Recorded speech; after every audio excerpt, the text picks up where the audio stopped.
Alabama plays Tennessee tonight. Vols #1 rebounding team in the country. Tide has trouble on the boards. Here comes Charles Bediako to the rescue. Apparently, Bediako last played for the Tide in their championship team in the SEC in 2023. He's played for 3 G League teams since. Got a TRO from a judge. There's some complications about the type of two-way contract he signed. But this is what the NCAA said about Alabama's attempt and Bediako's attempt to return to college basketball. These attempts to sidestep NCAA rules and recruit individuals who have finished their time in college or signed NBA contracts are taking away opportunities from high school students. The judge ordering the NCAA by a former NBA player take the court against actual college students and athletes is exactly why Congress must step in and empower college sports to enforce our eligibility rules. Now, not to dive into semantics here, but Bediako never actually played in the NBA, signed a two-way contract, which is the primary problem here in the NCAA's eyes. Pete Thamel has been following this. Pete, from his palatial estate in Southie, joins us right now. Pete, what is the latest situation? Is Bediako actually going to take the court tonight? What might the ramifications be? Sure, Reese. Let's start on the floor tonight. Nate Oates told me Charles Bediako will definitely play for Alabama. He will not start. He has gone through 1 walkthrough and 1 practice for the Tide, but he is expected to play minutes. And Oates said, look, if he plays well, we're going to play Charles Bediako more minutes tonight. It is important to note that both Aiden Holloway and Amari Allen, Alabama's second and third leading scorers, are listed as questionable for this game. Oates told me that we'll know more about their status as the day goes on here today, but there could be some minutes up for grab for the Tide. Bediako averaged about 6 points a game for the Tide in his first stint there. He's not going to be an all-SEC guy, but he is a great rim runner and rim protector and a good backup 5 in the SEC. All eyes of college basketball, Reese, are on this situation right now. Michigan State coach Tom Izzo called the situation utterly ridiculous. Florida's Todd Golden had some pointed comments. He pointed out that TRO you mentioned, Reese, came from a judge that is an Alabama donor, and he memorably said, we're going to beat him anyways. And then there's Tennessee's Rick Barnes, who obviously plays Alabama tonight. He was more measured in his comments, Reese, but he did say the tenor of what a lot of people around college basketball are saying. He said, when you have a choice to give up your college eligibility, you've given it up. The one certainty in this Bediako situation, Reese, is that there will be no shortage of opinions. And we have some here, too, Pete. There's no question about that. Pete Thamel with the latest. You know, my biggest thing here is this makes college basketball feel a lot like glorified travel ball. Hey, we need a rim protector. Let's get him for this tournament.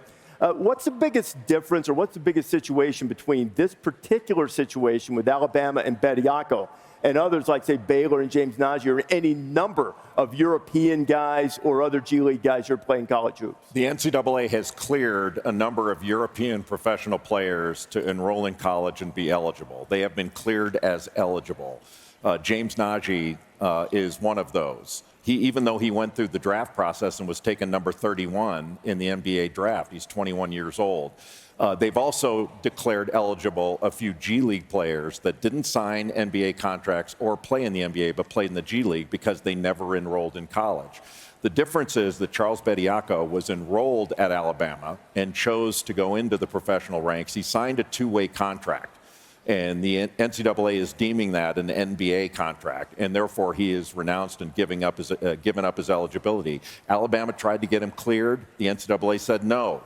He is not cleared. He is not eligible. Alabama went to state court. They got a temporary restraining order. Oftentimes in the past, TROs have been granted in the past on eligibility issues. Usually the school would say, we're going to wait. Because if later on this TRO is overturned or it's overturned on appeal and we ultimately lose, then you vacate the games that a player like Charles Bediako plays in and you'd have to give some money back.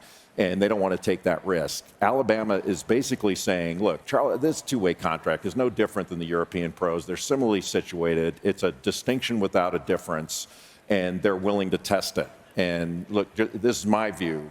I think the NCAA likes a feeling of chaos because they want Congress to come in and give them an antitrust exemption. I don't think that's going to happen.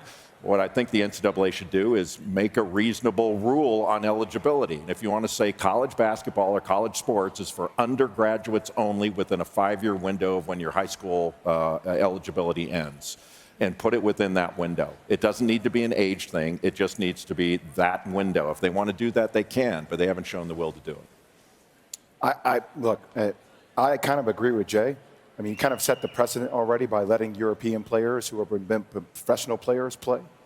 At the end of the day, I struggle because I want the best talent in the game. And I know this is the biggest story. It's also funny that the top 10 projected NBA players in the NBA draft in 2026 are all freshmen. So I know we're making a big deal about a guy who's averaging 6 points. You know, probably he's going to come off the bench and play 14. G League, yeah. And in the G League, yeah. Right? If this was a guy averaging 35 points and 20 rebounds, it would be a way bigger deal. Yeah. But it could be a player like that could come into college basketball since there is so much chaos, which is why you do need rules and regulations sooner or later. You really need a CBA. You need a collective bargaining agreement because I think that. How do you have a CBA when you have 361 Division I teams and there's only about 70 of them that have something in common, and the other 290 are losing money each and every day and have nothing in common with the Power 5 conferences? If you really want to do that, what's going to happen is the Power 5 conference are going to break away. The NCAA tournament will remain the same, but you've got to have some type of commonality within the group. And right now, college basketball, there's such a wide variance between a low Division I and the way the business is conducted at high major college basketball. But hasn't that variance always existed? Exactly. It's always existed. It has existed. Let me ask you, both of you, and just real quick, this is a question. The NCAA is the governing body of college athletics. I mean, nominally. In name, perhaps. And Alabama is voluntarily a member of this organization. And until you might not like the rules, but until the rules are changed, you have to abide by the rules. Or if not, there's absolute chaos. That's to me the simplicity of it, because this was a business decision by all people. And that's a fair point, but they did go to court and get a judge's ruling on it. I mean, I think they're taking a risk by playing it. I think a lot of other schools from here are going to go to court and try to get a player to come back. Like, do we really think this is going to be taken far when you're like, this could happen? A player averaging 35 points in the G League, you think he's going to want to come back to college? You could make more money. Sure, he makes more money. Make more money. Doubles is money. I mean, like, a G League is extinct. It's extinct, basically. It might be going on for a year or two, but the G League has been taken over by basically the professionalism of college athletics. College athletics are professional. Yes. And that's where they have – the NCAA was behind the curve in changing the rules to fit the new culture of college athletics, which is a professional model. What I would say, though, is college sports has always been professional. Yeah. Like minor leagues and amateur sports don't make billions of dollars. This is a multi-billion-dollar entertainment industry. The problem was they illegally restricted the compensation of the athletes. They can't do that anymore. And so this is just an eligibility issue that could be fixed in no time if they had the will to do it. But one thing, like some of the coaches, and I understand the sentiment, and I'm not trying to get on them, but they lost their minds over James Nagy. Mm-hmm. James Nagi's averaging 1.7 points per game, and Baylor's won one game since he got there. It was they lost their minds over the principle. I understand that, but this is not that big of a deal. But here's the thing: coaches can stop it. All they have to do is not do it. And it sort of begs the question. ADs and presidents can stop it. But why you think the AD and the president are the one pushing Nate Oates to put Charles Bediako on the floor? No way, man. But the president could stop it. He could stop it, but it gets started because of the coach. No question. Stop it. The commissioner could stop it. The presidents say they're in charge, and they say ethics, integrity, and this is what it's supposed to be about. Why don't they step in and say, no, we're not doing that? They don't do it.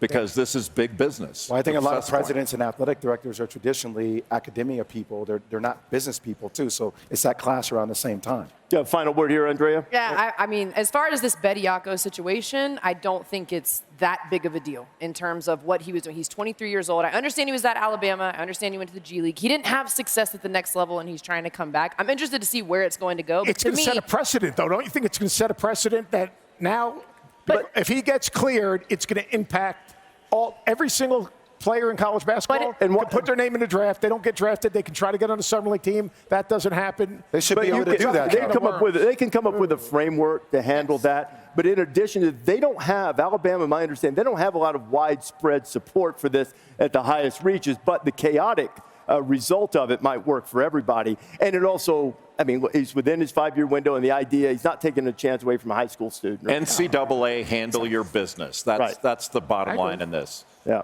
Make a reasonable rule and be able to enforce it, and they can't do that. I'm glad we just figured that out. Yeah. Glad we just